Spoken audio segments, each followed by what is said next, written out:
नमस्कार दोस्तों, India international के इस प्रोग्राम में आपका बहुत बहुत स्वागत है। दोस्तों, एक मुख्य खबर है कि अमेरिका ने GBU-57 वो सारे हैवी ड्यूटी बॉम्ब्स जो उसने इस्फहान, नतांज और फोर्डो में इस्तेमाल किए थे ईरान के ऊपर अटैक में पिछले साल, उसके बहुत सारा ऑर्डर दिया है नए बॉम्ब बनाने का, क्योंकि काफ़ी बॉम्ब अब यूज़ हो गए हैं, तो बहुत सारे बॉम्ब फिर से बनाने का ऑर्डर दिया गया है। ये बड़ी महत्वपूर्ण खबर है। इसके अलावा MQ-9 ड्रोन्स भी अमेरिका ने बड़ी संख्या में चाइना के आसपास तैनात किए हैं, ताकि चाइना की जासूसी भी की जा सके और उससे निकलने वाले जो सिग्नल्स वगैरह हैं उसको कैच किया जा सके। ये भी एक बड़ी खबर है। और तारिक साहब आज बांग्लादेश के PM बनने की ओथ ले रहे हैं और वो आज बांग्लादेश के प्रधानमंत्री यानी कि प्राइम मिनिस्टर बन जाएंगे। तो आप सबका बहुत बहुत स्वागत है।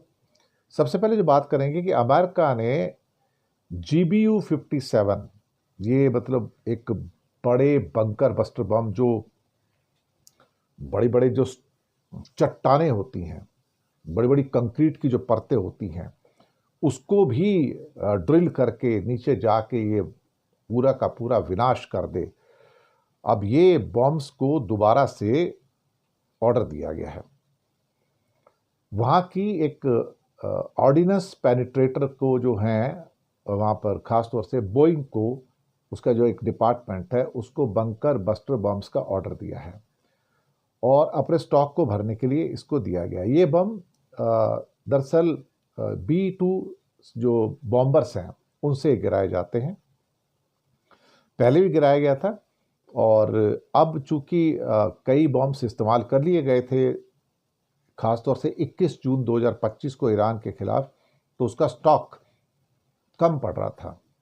अब बड़ा स्टॉक का एक ऑर्डर दे दिया गया है और सोल सोर्स कॉन्ट्रैक्ट दे रही है बोइंग को ये।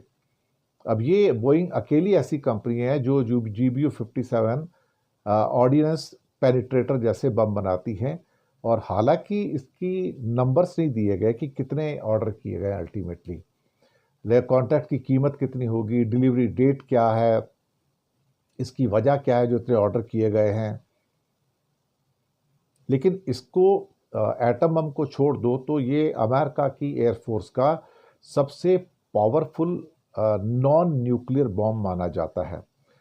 और इस बम के डिज़ाइन पर 2000 के जो दशक था, 25 साल पहले शुरुआत हुई, फिर सुधार किया गया। इसका जो वजन है, इस बम का जो वजन है GBU-57 का 14,000 किलोग्राम है। 14 टन वजन है साहब इसका, कोई छोटा मोटा नहीं है। 14 टन साहब, बारूद किसी के ऊपर गिरे तो शहर के शहर बर्बाद हो जाएं। ये करीब करीब 20.5 फुट लंबा है और उसका जो गोलाई है वो भी करीब करीब 2.5 फीट की गोलाई है, करीब करीब 31.5 इंच का टोटल है। इसके अंदर बहुत सारा बारूद रहता है। बारूद का वजन ही सुनने में आया कि 2,500 किलो, यानी कि 2.5 टन है। 12 दिन में जब ये युद्ध था ईरान के साथ इजराइल का, तब अमेरिका ने ये बम वहाँ पर गिराए थे और बहुत सारे बम गिराए थे। काफ़ी नुकसान भी हुआ था और अब बहुत सारे ऑर्डर दिए गए हैं, लेकिन उसकी जो क्वांटिटी है वो नहीं बताई गई है और डिलीवरी डेट भी क्या है ये भी नहीं बताई गई है। दूसरी खबर है कि एशिया के अंदर MQ-9 जो ड्रोन्स हैं अमेरिका के, वो तैनाती इनकी बढ़ती चली जा रही है साहब। ये 15,240 मीटर, यानी कि ऑलमोस्ट समझा जाए तो 50,000 फीट की ऊंचाई पर ये उड़ते हैं। 480 से 500 किलोमीटर की रफ्तार है और ये 27 घंटे तक उड़ते रहते हैं। Japan, south Korea, Philippines, Taiwan, Bharat भी इनसे जुड़े हुए हैं। चीन के लिए दरअसल ये बड़ी चुनौती है। तो अमेरिका का जाल जो है MQ-9 जो रीपर ड्रोन जो है वो तेजी से फैलता चला जा रहा है। ये जासूसी भी कर सकता है, जरूरत पड़ने पर हमला भी कर सकता है। इसका इस्तेमाल पहले भी एक ईरानी जनरल कासिम सुलेमानी की हत्या जैसे बड़े ऑपरेशन में हुआ था, क्योंकि ये निगरानी भी रख के आपको बता रहा था सब कुछ, इंस्टेंट जानकारियां जो होती हैं। इसकी जो सबसे बड़ी ताकत है वो 50,000 फीट की ऊंचाई पर जाकर उड़ान भरने की क्षमता है और फिर ये दिखाई नहीं देता इतनी ऊंचाई से, कुछ पता, इसको डिटेक्ट करना बड़ा मुश्किल है। तो ये चाइना के बॉर्डर से दूर रह के भी उसकी निगरानी कर सकता है, क्योंकि इसके जो सेंसर्स वगैरह हैं या कैमरास वगैरह हैं या बाकी जो चीज़ें हैं वो बहुत दूर से चीज़ों को डिटेक्ट कर लेते हैं।